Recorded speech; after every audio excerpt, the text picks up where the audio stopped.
Salut à tous, on se retrouve aujourd'hui pour l'épisode 1232 du Zap Image. Donc aujourd'hui en ce 8 septembre, on commence tout d'abord avec l'anniversaire de Bruno Fernandes, le milieu portugais de l'équipe de Manchester United qui fête aujourd'hui ses 26 ans. Ensuite on ouvre la page Ligue des Nations. Hier, énorme choc entre les Pays-Bas et l'Italie, et c'est l'Italie qui est venue s'imposer 1-0 du côté des Pays-Bas. Donc l'Italie s'impose grâce à un but de Barella. Donc j'ai regardé le match à la télé et c'est plutôt logiquement que l'Italie s'est imposée parce que l'Italie a dominé cette équipe des Pays-Bas.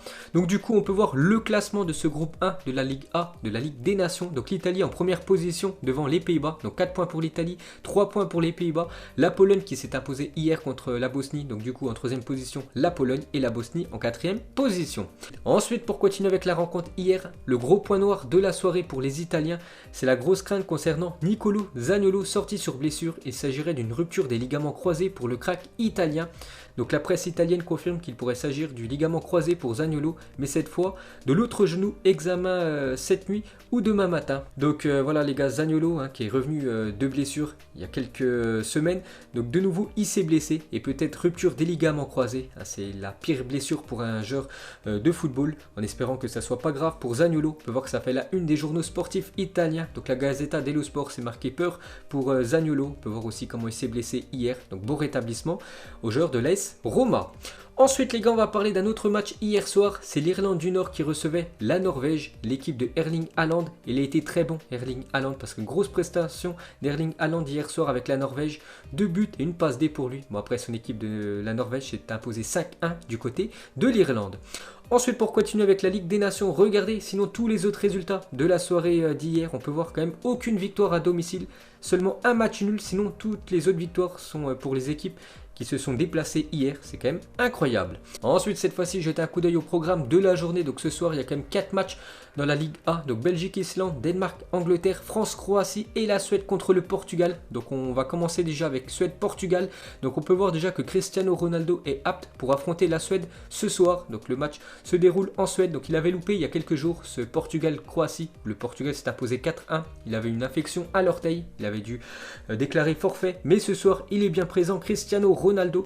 Donc des années plus tard il deviendra le meilleur buteur de l'histoire de son pays. Donc une photo à l'ancienne de Cristiano Ronaldo quand il évoluait avec le Portugal. N'oubliez pas que Cristiano Ronaldo a inscrit 99 buts avec la sélection portugaise. Donc il a un but d'atteindre cette barre historique des 100 buts en sélection. Donc peut-être ce soir contre la Suède.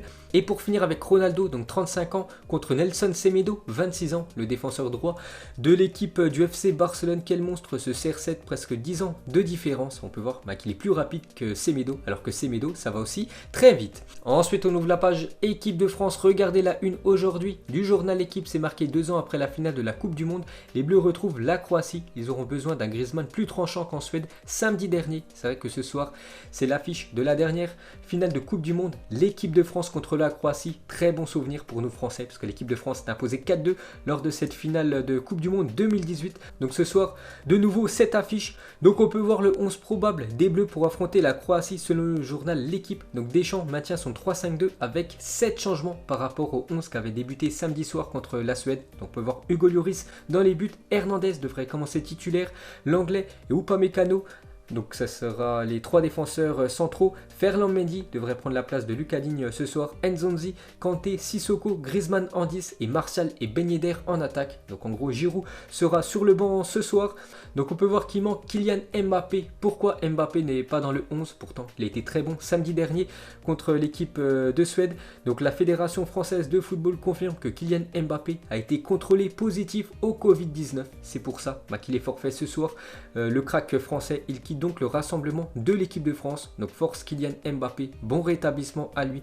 Donc il a été contrôlé positif au Covid. Donc c'est pour ça bien sûr qu'il est forfait ce soir. Donc Mbappé est le seul joueur positif au Covid. Tous ses coéquipiers et le staff des Bleus sont négatifs. Mais bon, il ne faut pas oublier que Kimpembe il y a 2 jours avec Kylian Mbappé. On sait que ce virus se transmet très rapidement. Et on peut voir que les deux, il y a quelques jours, il y avait une accolade. Et même Kylian Mbappé, lors de son but contre la Suède, on peut voir qu'il y a pas mal de joueurs français qui sont venus autour de lui le féliciter en espérant que dans quelques jours, il n'y ait pas d'autres joueurs français qui soient infectés. Donc on continue avec le crack français Mbappé est d'ores et déjà indisponible pour les rencontres du Paris Saint-Germain contre Lens. Donc ça sera après-demain. Et surtout contre l'Olympique de Marseille dimanche. Le Classico, il sera pas là, aussi Kylian Mbappé. Donc on peut voir les 7 joueurs du PSG qui sont testés positifs au coronavirus. Donc Di Maria, Icardi, Paredes, Marquinhos, Neymar, Navas et Kylian Mbappé. Donc tous ces joueurs vont louper le match contre Lens et surtout le choc contre Marseille au Parc des Princes dimanche soir. Donc regardez l'équipe qui pourrait commencer contre Lens et surtout contre Marseille dimanche prochain pour cette équipe du Paris Saint-Germain. Donc Bulka au but, donc Bernat Kimpembe, Kehrer et Dagba en défense. Bon, ça c'est plutôt pas mal. En milieu de terrain, Idrissa Gueye, Verratti, Herrera et en attaque, Draxler côté gauche. Soit Ressé ou Kali Mwendo, donc un jeune joueur du Paris Saint-Germain en numéro 9 et Sarabia côté droit. Vu que voilà, il manque quand même Navas, il manque Icardi, il manque Kylian Mbappé et Neymar. Tous ces joueurs sont forfaits pour les 2 futurs matchs du Paris Saint-Germain. Donc ça devrait être ça, la compo du PSG pour les futurs matchs en championnat. Ensuite on revient sur l'équipe de France. Donc l'équipe de France Espoir qui jouait hier du côté de l'Azerbaïdjan. Et victoire des Français 2-1. Donc victoire des Bleus et grâce à des buts signés Edouard. Donc sur penalty et aussi Amine Gouiri qui a marqué un très beau but, l'attaquant niçois. Ensuite les gars, on va prendre la direction de l'Angleterre. On va parler de 2 joueurs qui ont fait un peu n'importe quoi ces derniers jours. C'est Phil Foden et Mason Greenwood. Donc un joueur de City et un joueur de Manchester United vont bientôt être exclus de la sélection anglaise. Pourquoi? Parce qu'après le match contre l'Islande, c'était samedi dernier, les 2 joueurs ont invité des filles dans leur hôtel. Ils n'ont donc pas respecté le protocole sanitaire. Vous savez actuellement qu'il y a le virus. Et voilà, c'est interdit d'inviter des personnes extérieures au staff. Et le problème, c'est que ces 2 joueurs ont invité des filles dans leur hôtel après le match contre l'Islande. L'Angleterre s'est imposée 1-0. Donc du coup, voilà, ils n'ont pas respecté le protocole sanitaire. Donc la mère de Phil Foden, Claire, lui a fait savoir qu'il avait déçu la famille. De même, sa petite amie de longue date, Rebecca, avec qui il a un fils de 18 mois, elle aussi est furieuse. Donc voilà, les dernières infos sur Phil Foden et Greenwood. Et on peut voir qu'il s'est excusé, Phil Foden. Il a dit: j'ai pris une mauvaise décision et mon comportement n'a pas répondu à ce qu'on attendait de moi. Donc voilà ce qui se passe dans la sélection anglaise. Ensuite on ouvre la page Mercato, on commence avec un transfert officiel. Donc ça brûlait ces derniers jours, cette fois-ci c'est officiel. C'est le Colombien James Rodriguez qui quitte le Real Madrid et signe à Everton. Donc il avait rejoint cette équipe du Real Madrid après la Coupe du Monde 2014, donc il y a 6 ans. Il avait quitté l'AS Monaco pour rejoindre le Real Madrid, mais le problème c'est qu'il n'a jamais réussi à s'imposer dans cette équipe du Real. Donc il avait été prêté une saison du côté du Bayern Munich, mais cette fois-ci il quitte définitivement le Real pour rejoindre l'équipe de Everton. Donc un contrat de 2 ans. Donc le transfert s'élève à 25 millions d'euros. Donc ses stats avec le Real Madrid en tout 125 matchs en 6 ans, c'est très peu. 37 buts et 42 passes décisives pour le milieu colombien. Donc il portera le numéro 19 du côté de Everton. On continue avec cette équipe anglaise. Donc déjà Alan et James Rodriguez ont signé. Il y a un autre joueur aussi que je vous parle depuis quelques jours qui devrait rejoindre le club dans les futurs jours. C'est Abdoulaye Doucouré. Donc Watford a passé sa visite médicale avec Everton aujourd'hui. Rapporte Foot Mercato, l'ancien Rennais va signer un contrat de 3 ans plus une année en option. Donc lui aussi ça devrait être officiel dans les prochaines heures. Ensuite on continue avec les transferts officiels. On va parler de Callum Wilson, quitte Bournemouth et s'engage avec Newcastle jusqu'en 2024 pour l'ancien joueur de Bournemouth. Bournemouth ça descend en Championship la saison prochaine. Donc l'attaquant anglais reste en Première Ligue et signe du côté de Newcastle. Et la même chose pour l'Écossais Ryan Fraser, lui aussi quitte l'équipe de Bournemouth et signe du côté de Newcastle. Donc lui il arrive gratuitement. Ensuite les gars, on va parler de Thiago Alcantara, a dit au revoir à ses coéquipiers du Bayern Munich. Le milieu espagnol peut être actuellement dans le top 3 des meilleurs milieux de la planète avec Kevin De Bruyne, très très bon. Thiago Alcantara, donc il aurait dit au revoir à ses coéquipiers du Bayern Munich parce qu'il devrait quitter le club dans les futures semaines. Et on peut voir que la direction du FC Barcelone veut Thiago Alcantara. Koeman, le coach, préfère Wijnaldum. Le Barça a fait pression sur Koeman pour qu'il change d'avis. Il y a déjà eu des contacts entre Barcelone et l'Espagnol. N'oubliez pas que Thiago Alcantara a déjà joué du côté du FC Barcelone il y a pas mal d'années. Donc en fait, le coach préfère Wijnaldum parce que voilà, c'est un néerlandais. Mais la direction du FC Barcelone préfère Thiago Alcantara. Donc le journaliste Alfred Martinez confirme que beaucoup de personnes du Barça préfèrent signer Thiago Alcantara plutôt que Wijnaldum. Donc affaire à suivre. Ensuite, on va parler de Léo Messi. Et hier, il a fait son retour du côté du centre d'entraînement du FC Barcelone. Donc Lionel Messi, de retour à l'entraînement avec le FC Barcelone. Vous savez que ces derniers jours, ces dernières semaines, il y avait la rumeur qu'il voulait quitter cette équipe du Barça. Enfin, c'était même pas une rumeur, hein. Il a annoncé qu'il voulait quitter l'équipe du Barça, mais le club n'a pas voulu le lâcher. Donc du coup, retour hier à l'entraînement pour l'Argentin.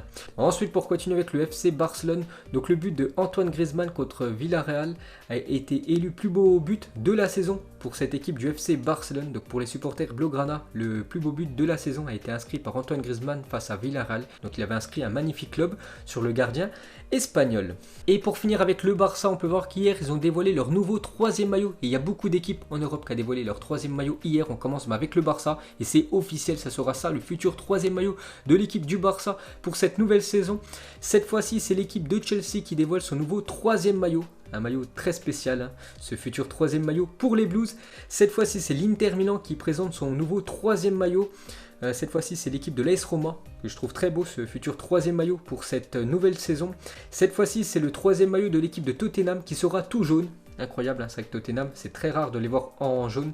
Donc ils auront un maillot jaune pour la future saison. Cette fois-ci, c'est le RB Leipzig qui dévoile son nouveau 3e maillot pour la prochaine saison. Il est très beau, hein, ce futur maillot pour cette équipe allemande.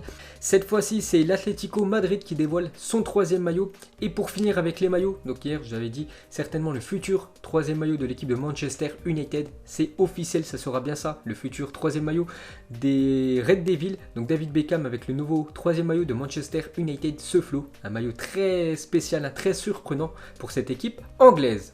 Ensuite, on va parler de Marco Reus et après près de 7 mois d'entraînement intensif et de rééducation, Marco Reus sera de retour dans le 11 de départ de Dortmund ce soir en amical face à Rotterdam. Donc c'était hier le match. Donc déjà le Borussia Dortmund s'est imposé 2-1 dans ce match et retour de Marco Reus et ça fait plaisir de voir l'attaquant allemand. Donc il s'était blessé lors du match entre Dortmund et le Werder de Brême. C'était le 4 février dernier. Bon après il a eu le temps pendant le confinement de se rétablir, mais c'est vrai que tout au long de sa carrière il a eu beaucoup de blessures Marco Reus. Donc hier il a joué un match et dans cette victoire de 1 il inscrit un but Marco Reus. Donc ça fait plaisir de le revoir sur les pelouses. Et pour finir avec lui, donc il avait fait une déclaration il y a quelques mois. Il a dit: je donnerai tout mon argent juste pour être en bonne santé et jouer à nouveau au football sans subir de nouvelles blessures. Parce que c'est vrai qu'il a été souvent blessé Marco Reus.